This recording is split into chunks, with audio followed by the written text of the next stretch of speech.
नमस्कार, मी Ujjwala. शॉरेज cloud kitchen मध्ये मी तुमचं मनापासून खूप खूप स्वागत करत आहे. उपवासाची आणखीन एक रेसिपी दाखवणार आहे मी तुम्हाला.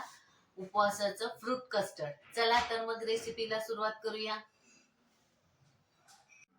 हे बघा, इथं मी दूध तापवण्यासाठी एक पातेलं घेतलंय. त्याच्यात थोडंसं पाणी घालायचं आहे पहिल्यांदा, म्हणजे खाली तळाशी लागत नाही. हे बघा, हे म्हशीचं फुल फॅट 1 लिटरचं दूध आहे.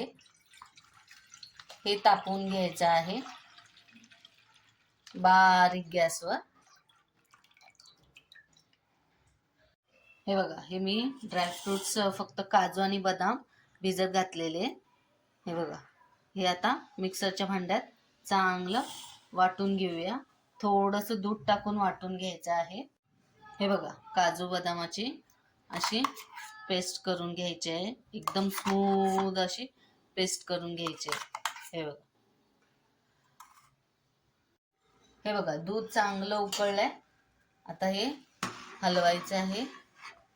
हे बघा, कसं छान बारीक गॅसवर असं उकळलेलं आहे. ह्याच्यात आता ही स्लरी टाकून चांगलं हलवून घ्यायचं आहे. हे बघा, इथं मी अर्धी वाटी दूध घेतलेलं आहे. त्याच्यात हे बघा, हे 2 चमचे मिल्क पावडर घ्यायचे आहे. हे बघा, ते मिल्क पावडरची अशी स्लरी करून घ्यायची आहे, चांगली पातळ अशी. आता ही मिल्क पावडरची स्लरी ह्याच्यात टाकायची आहे आणि चांगली हलवून घ्यायची आहे. गॅस बारीकच ठेवायचा आहे. चांगलं दूध सगळं हे मिक्स झालं पाहिजे दुधात. हे बघा, हे असं चांगलं उकळून घ्यायचं आहे. आणि आता ह्याच्यात 1 वाटी साखर घालायची आहे. तुम्ही तुमच्या आवडीप्रमाणे घालू शकता. मी एक छोटी वाटी घातलेली आहे. ते चांगली विरघळून घ्यायचे आणि थोडंसं दूध आटेपर्यंत. हे बघा, अजून थोडंसं दूध आटलं पाहिजे, मग फ्रूट कस्टर्ड छान लागतं एकदम चवीला. बारीक गॅसवर ठेवायचे आहे. दूध चांगलं असं उकळून घ्यायचं आहे. हे बघा, असं बारीकच गॅस ठेवायचा आहे.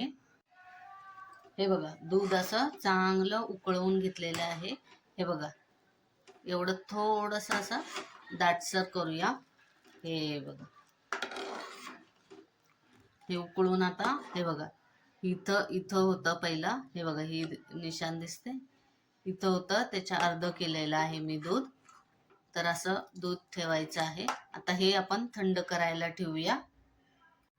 हे बघा, इथं मी काही फळं घेतलेली आहेत. हे आहे डाळिंब, हे चिकू, ॲपल, द्राक्षे, पेरू आणि केळी. याच्यापैकी तुम्हाला जी जी आवडतात ती ती फळं तुम्ही घ्या. ते दूध थंड होईपर्यंत आपण हे फ्रूट्स सगळे कट करून घेऊया. हे बघा, हे दूध पण आहे ना, थंड झालेलं आहे आणि थोडं दाटसर पण झालेलं आहे. हे बघा, इथे सगळे फ्रूट्स कट करून झालेले आहेत. याच्यात तुम्ही तुमच्या आवडीचे फ्रूट्स जे काही असतील ते तुम्ही घालू शकता. आता याच्यात हे कट केलेले फ्रूट्स एक एक घालून घ्यायचे आहेत. थंड झालेलं आहे ना दूध. हे बघा, हे असे फ्रूट्स घालून झालेले आहेत. आता याच्यात 2 चमचे मध घालायचं आहे. हे बघा, असं मध घालायचं आहे. अजून 1 चमचा घालायचा आहे. हे बघा, हे अजून 1 चमचा असा मध घालायचा आहे. याच्याने टेस्ट चांगली लागते. हे बघा, आणि आता चांगलं मिक्स करून घ्यायचं आहे. हे बघा, आता हे मध पण मिक्स चांगला करून झालेला आहे. आणि आता हे उपवासाचं फ्रूट कस्टर्ड रेडी झालेलं आहे. मी हे आता बाउलमध्ये घेत आहे. हे बघा, किती सुंदर झालेलं आहे उपवासाचं फ्रूट कस्टर्ड. हे बघा,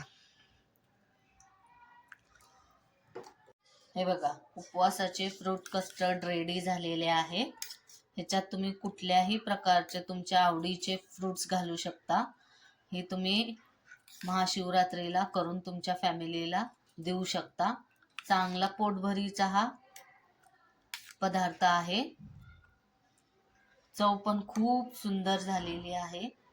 तर तुम्ही हा घरी नक्की करून बघा आणि मला कमेंटमध्ये नक्की कळवा.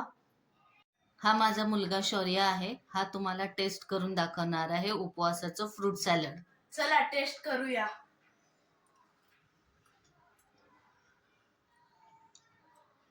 तुम्हाला हे ट्राय करायलाच पाहिजे. खूप अप्रतिम झालंय आणि तुम्ही ट्राय करणारच आहे नक्की. आणि त्याच्यानंतर तुम्हाला खूप आवडणार आहे. आणि जर तुम्हाला आवडलं असेल ट्राय केल्यावर तर माझ्या मम्मीच्या चॅनलला लाईक आणि सबस्क्राईब करायला विसरू नका. Bye bye. तर कशी वाटली तुम्हाला उपवासाच्या फ्रूट कस्टर्डची रेसिपी? तुम्ही ही घरी करून बघा. आवडली तर मला कमेंटमध्ये नक्की कळवा. हा व्हिडिओ शेवटपर्यंत बघितल्याबद्दल मनापासून खूप खूप धन्यवाद. हा व्हिडिओ आवडला असेल तर लाईक, शेअर आणि सबस्क्राईब करायला विसरू नका. याआधी पण ज्यांनी ज्यांनी माझ्या शौर्यच क्लाउड किचनला लाईक, शेअर आणि सबस्क्राईब केलेले आहे त्यांचे मनापासून धन्यवाद. असाच आशीर्वाद माझ्या शौर्यच क्लाउड किचनला राहू दे. मी नवनवीन रेसिपीज घेऊन येत जाईन, तर नेहमी विजिट द्या माझ्या शौर्यच क्लाउड किचनला. माझ्या रेसिपीज जर तुम्हाला आवडत असतील तर प्लीज प्लीज प्लीज सबस्क्राईब करायला विसरू नका. धन्यवाद.